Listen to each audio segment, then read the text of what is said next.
Garu, all the dignitaries on the stage, and all my friends. I'm delighted to be here, part of the Telangana Rising celebrations in this future Bharat city. It's an occasion to set goals for the next 2 decades and position Telangana as the #1 state in the country, a very lofty ideal. I'm privileged to have served in the combined state of Andhra Pradesh much before all these people rose to political stardom. I have very fond memories. I worked in parts of Telangana. I was Collector Khammam when our Deputy Chief Minister must have been in school, and then I was Finance Secretary of the combined state.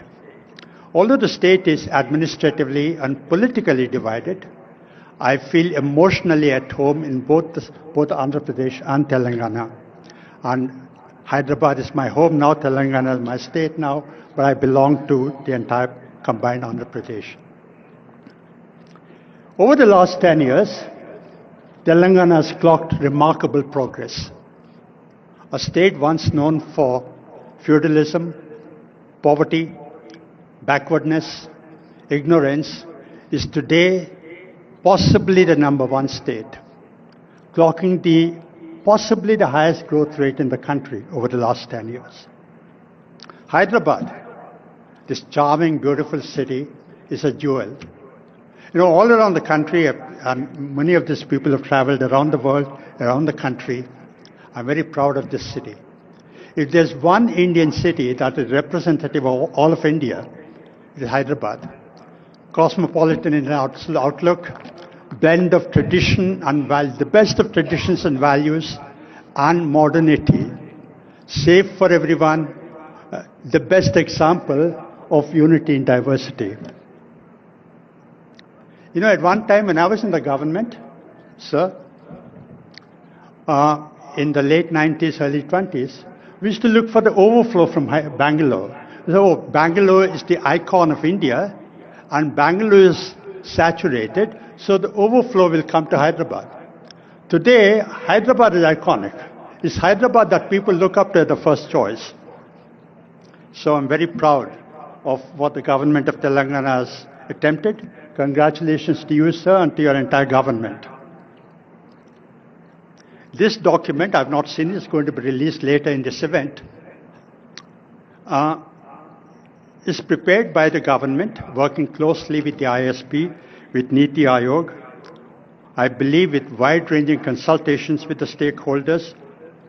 And I've not seen the document, but I'm privileged to be part of the advisory committee, and I look forward to studying the document and working with the government on implementing it over the next couple of years. But what I gather, what I heard the Chief Minister say yesterday, is that Viksit Telangana wants to be the #1 state in the country with $1 trillion GSDP by 2034 and $3 trillion by 2047, the centenary of the independence. Today, the GSDP of Telangana is about 16.7 trillion rupees, which roughly translates to $250 billion. We are at $250 billion today. We've got to get to 3 trillion in 22 years, which means multiply the GSDP by 15 times. And if you do simple arithmetic, it means that the state has to grow by about 8 to 9%, perhaps even faster.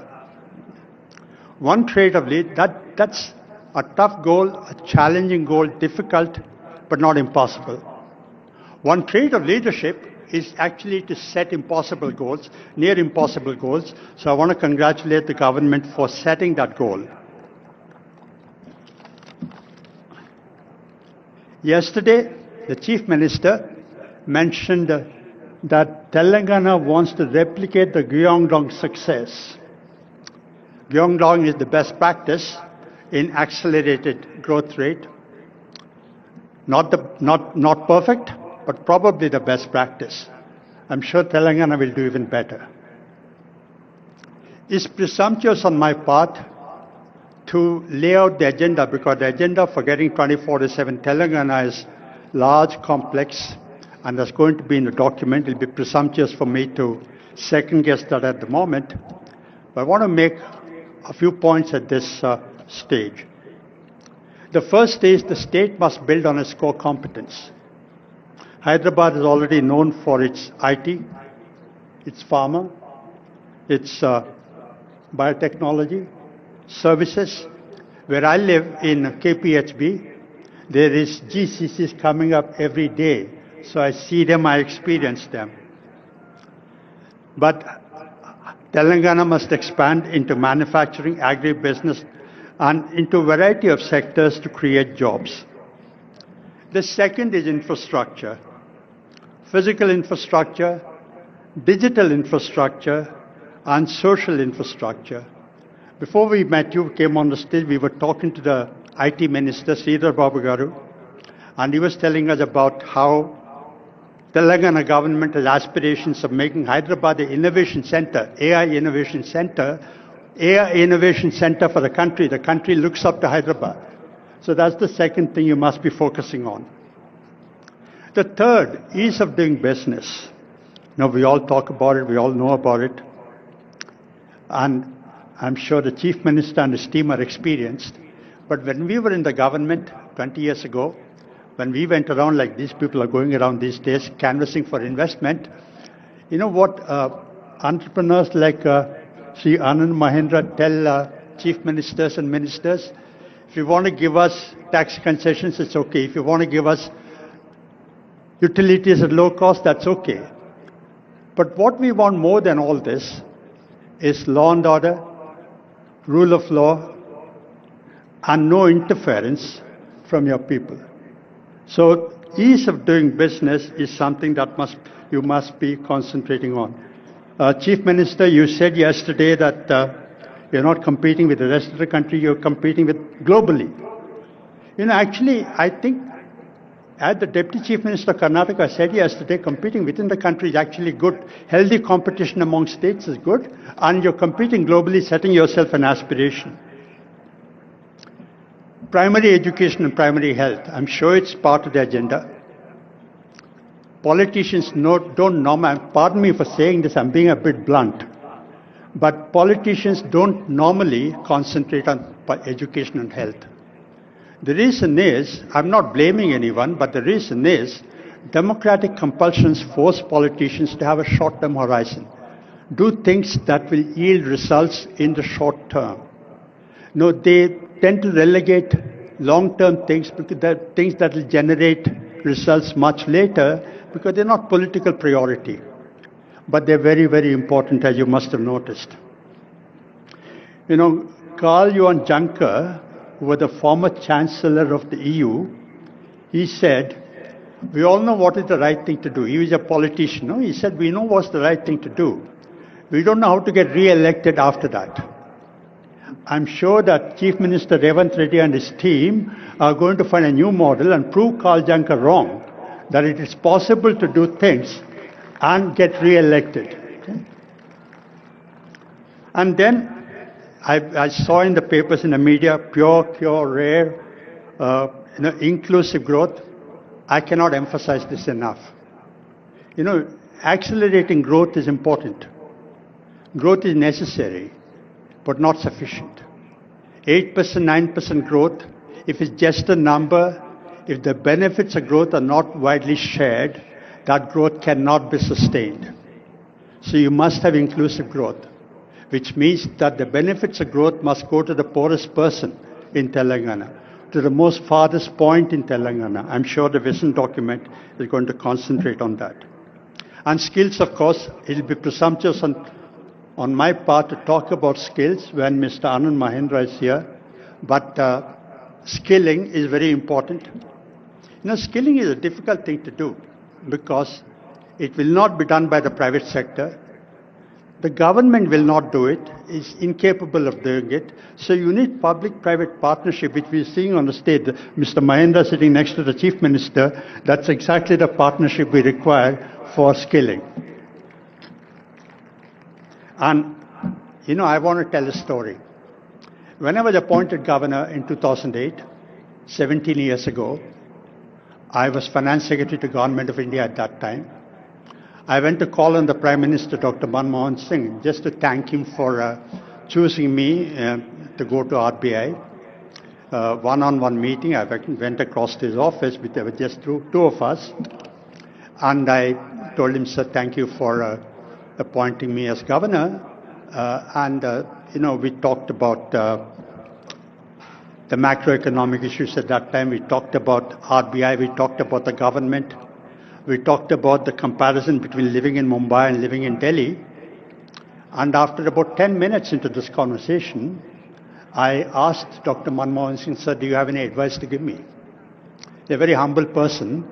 He said, what advice do I give you, Subba Rao? You've been in the IAS, you've seen the country, you've worked in the districts, you've seen the state government, you've seen the central government. What advice do I give you? And after another couple of minutes, I took leave of him and I was walking away. And, gracious man as he was, he walked around from his table and escorted me to the door. And at the doorstop, he put his hand on my shoulder. Subba, I thought I'll give you one advice. That one advice I want to give you is that no matter what you're doing, remember that whatever you're doing, there's people behind you. The RBI is a great institution. But in the RBI, there's a risk that you'll get lost in numbers, in interest rate, money supply, inflation, exchange rate, but you will forget that there are real people behind that. Now, I was in the process of shifting from Delhi to Mumbai. About 30 seconds after I left the PM's office, that advice went out of my head. But as I started working in the RBI, that the purport of the Prime Minister's advice struck me. Because the primary responsibility of the Reserve Bank is to maintain price stability, low and steady inflation. Inflation is a regressive tax. Growing up in a low middle class family, I saw my parents struggle to put all of us through, and all of you saw this. So what the Prime Minister was telling me really is that whatever you're doing, remember the last people, because inflation hurts poor people more than it hurts well-off people.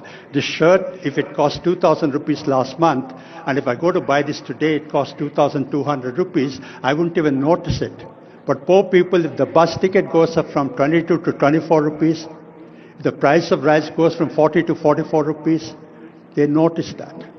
So one thing as we implement the Telangana Rising document is to remember the people of Telangana. The last thing, I've spoken for longer than my time, but Chief Minister, sir, you said yesterday and you said today that Telangana is unstoppable. I also want to say that Telangana is unbeatable. Okay? And John F. Kennedy said that, he gave a goal, moonshot goal, that we must get onto the moon, not because it is easy, but because it's difficult. So the Telangana Rising document, implementing that is not because it's easy, but it's going to be difficult. And 10 years from now, somewhere in the world, 10 years from now, sir, somewhere in the world, just like you said yesterday, Gyeongdong model, 10 years from now, somewhere in the world, somebody will say, we want to follow the Telangana model. So thank you very much.